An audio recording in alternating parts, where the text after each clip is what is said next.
Finfinnee kutaa magaalaa eekkatti argamna daawwattoota keenya magaalaa Finfinnee keessatti egaa filannoo biyyaalessaa marsaa torbaffaa bara kana caamsaa 24 bara 2018 adeemsifamuuf jiraattonni magaalaa Finfinnee kaardii filannoo fudhachuu irratti kan argamani.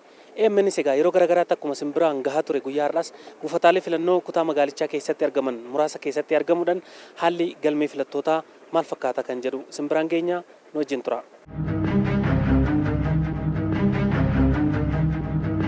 Maatiin kiyyas fudhataniiru filannoo kaardii fudhataniiru anis fudhadheera nama mootummaa nuu ta'a jennee filannaadhaaf qophiirra jirra. Mootummaan hojjetaa fi kara fuulduraattis biyya tasgabbeessa jedhee yaadu akkam filadhuufan har'a iddoo kanatti argame. Baay'ee gaariidha. Hundumtu keenya miidiyaadhaan gatii dhageenya jirraa fi fiqaada keenyaan kaanee uuma keenya fudhachuudhaan amma ijoolleen koo fudhataniiru. Ana irraa fudhachaa jira. Qophii goonee jirra.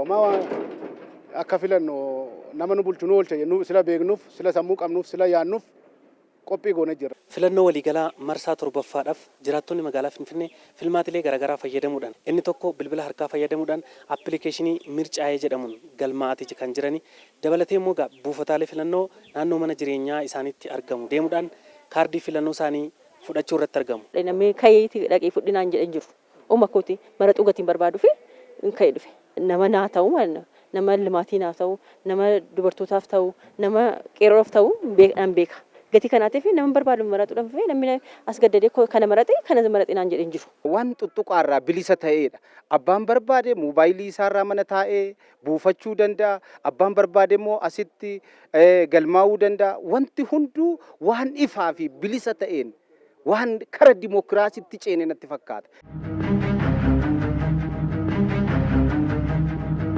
Guyyaan galmee filattootaa eebla 14 bara 2018 ni xumurama.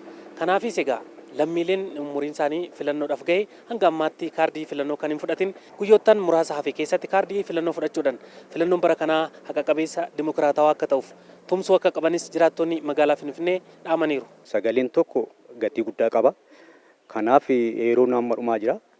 Yeroo kun otoo hin dhumin gidduu jiru kanatti nama hin fulanne hundumtuu filannoo kaardiin fudhanne hundumtuu kaardii isaa fudhatee mirga isaatti fayyadamuu barbaachisaa. Mangistii naataa, borii na bulchaa, borii limaatii kana hojjetaa, biyya bulchuu eddaa, salaamii fiduu eddaa jettanii nama maraxxanu kaati maraxaa. Mootummaa naaf ta'a jedhee fi mootummaa kara fuulduraattis biyya naa bilisoomsa jedhee akka gizeen kun otoo jalan dhumin gizeen jalaan sokkin akka baanii kaardii fudhatanii mootummaa mataa isaanii filataniif ergaan dabarsaaf.